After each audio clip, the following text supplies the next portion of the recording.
Oi, pessoal. Bem-vindos a mais uma conversa aqui no nosso espaço.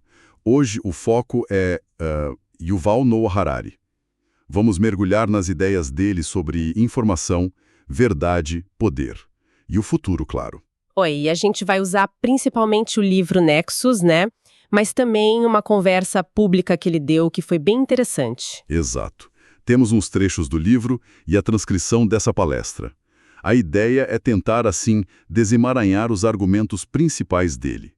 Como a informação conecta a gente. E os perigos, né? Desinformação, IA. E essa relação complexa, informação, verdade, poder, é bom contrastar o livro, que é mais denso, com os pontos altos da conversa. Perfeito. E para começar, tem aquele paradoxo que o Harari joga na nossa cara. Né? Tipo, tanta informação hoje. Mas cadê a sabedoria? A gente acumulou conhecimento, poder, mas sabedoria mesmo? Por que será? Pois é. Ok, vamos tentar desempacotar isso. Boa, porque isso já mexe com a nossa ideia normal de informação, né? Aquela coisa de quanto mais, melhor, busca pela verdade. Essa visão mais, digamos, ingênua.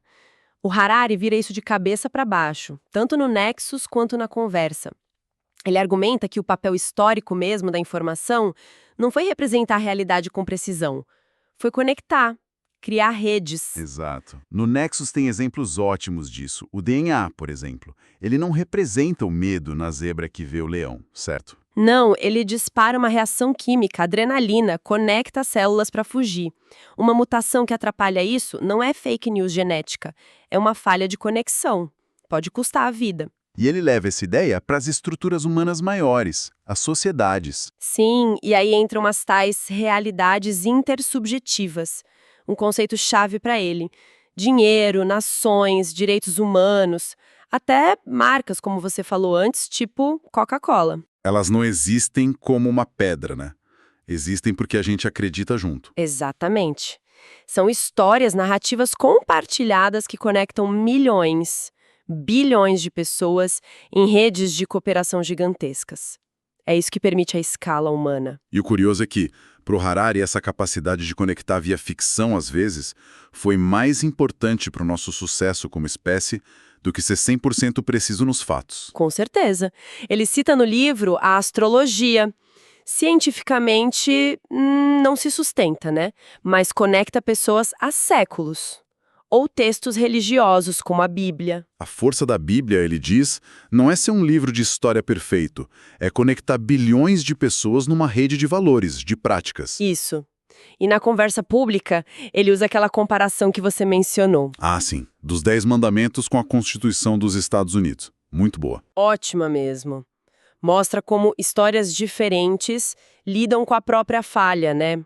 Os mandamentos vêm de Deus, imutáveis, sem um recall embutido, digamos. Aham. A Constituição americana admite que foi feita por humanos. E o ponto-chave: tem mecanismos para mudar, para emendar, para se corrigir. As duas conectam pessoas pra caramba, mas partem de lugares diferentes sobre verdade e mudança. Faz todo sentido. E na palestra, ele ainda usa a história do pombo Jeremy. O pomo-correio herói da Primeira Guerra. Lembro disso. Ele usa como metáfora, né?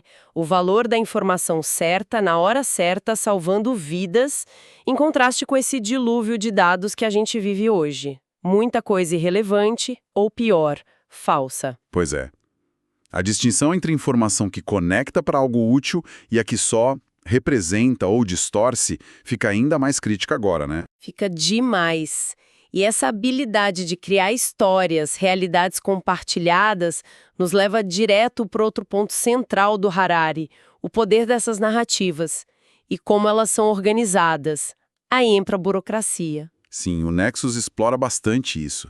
As histórias deixam a gente cooperar em escala massiva, muito além de quem a gente conhece pessoalmente. Ele dá o exemplo do Ramayana, na Índia. Um épico gigante, né? Memorizado, transmitido oralmente, conectando culturas por gerações. Ou um exemplo mais moderno, político. Herzl e Bialik, do sionismo. Usaram mitos, poesia, para construir a narrativa, para mobilizar a gente. Mesmo que, segundo Harari, ignorassem alguns dados lá da Palestina na época. A história foi a ferramenta. E para gerenciar essas redes enormes de gente conectada por histórias, aí precisa da burocracia. Harari traça essa linha longa, né? Desde as tabuinhas de argila da Suméria, Registrando imposto, colheita.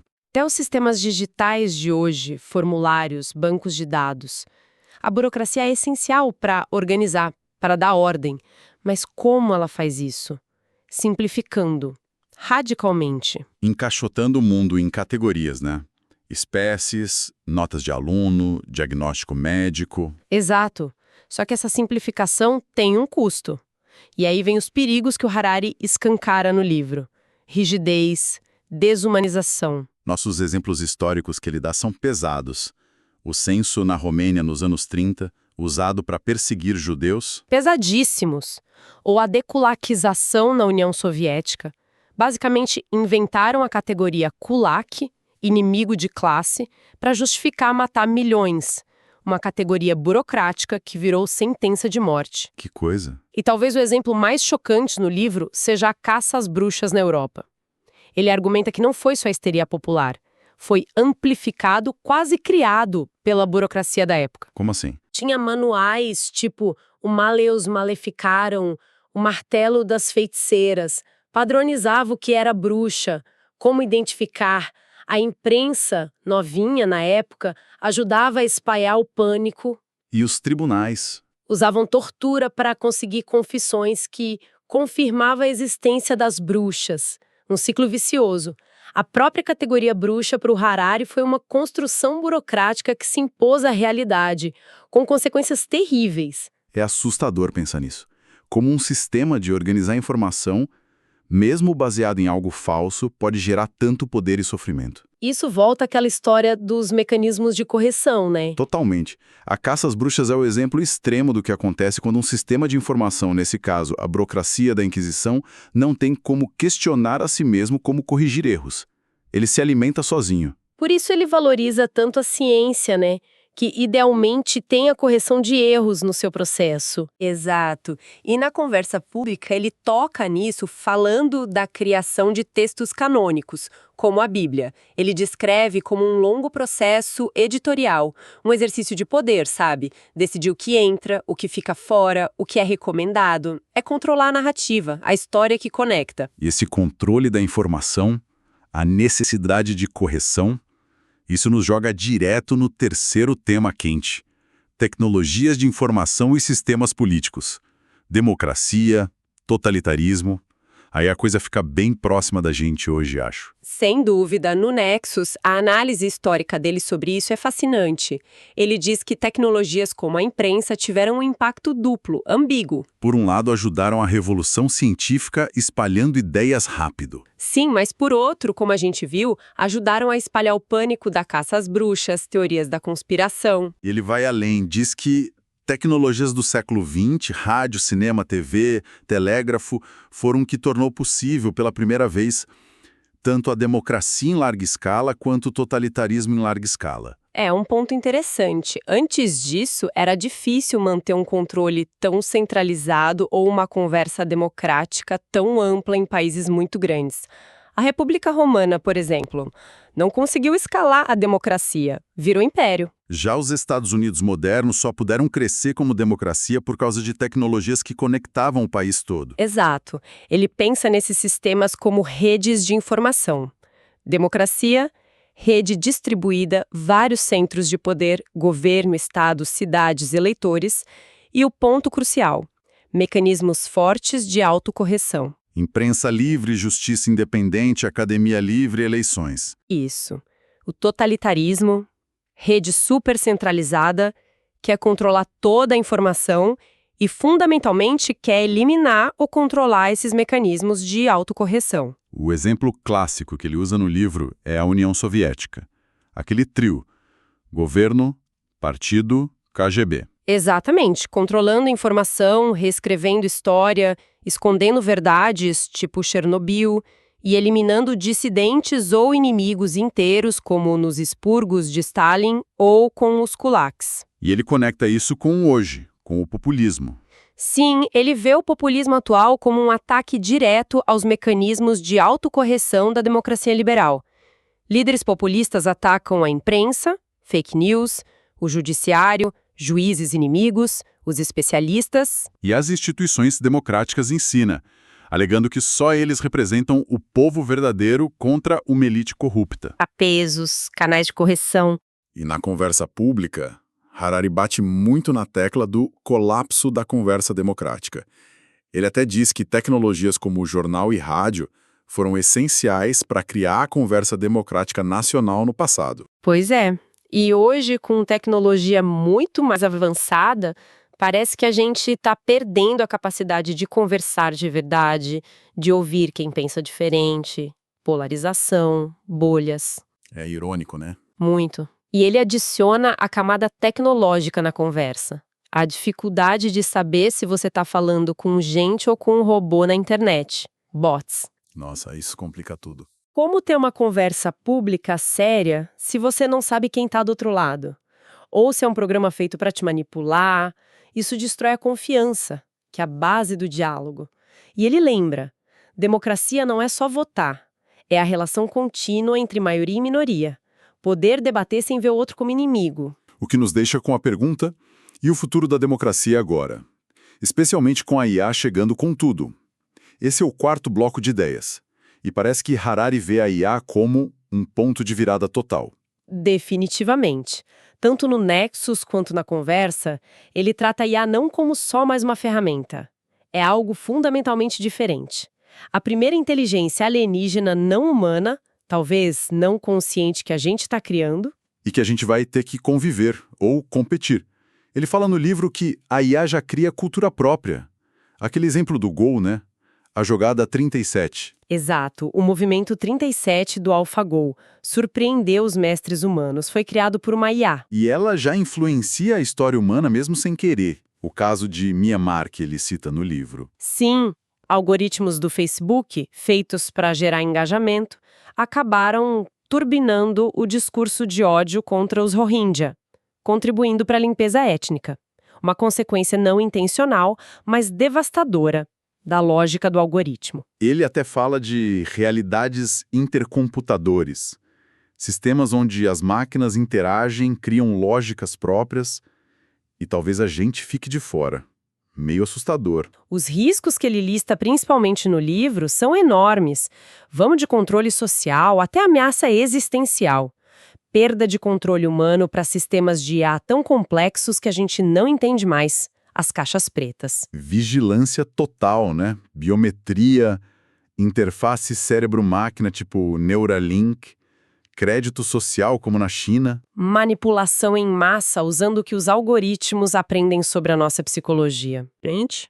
Siga os nossos valores, os nossos interesses. Aquele exemplo clássico da IA que faz clipes de papel e decide transformar tudo em clipe de papel, porque esse é o objetivo dela.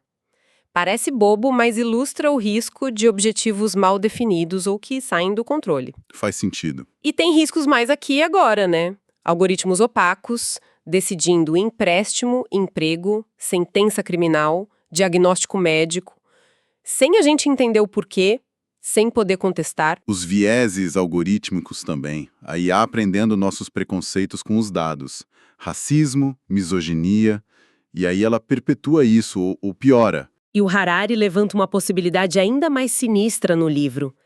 A IA criar suas próprias categorias de indesejáveis, tipo os kulaks ou as bruxas do passado, mas com base numa lógica de computador que a gente nem entende, justificando novas formas de discriminação. Nossa, na conversa ele também foca muito no impacto na democracia com os bots, a dificuldade do debate público confiável e dá aquele exemplo do algoritmo do Texas. Sim, para prever reincidência criminal.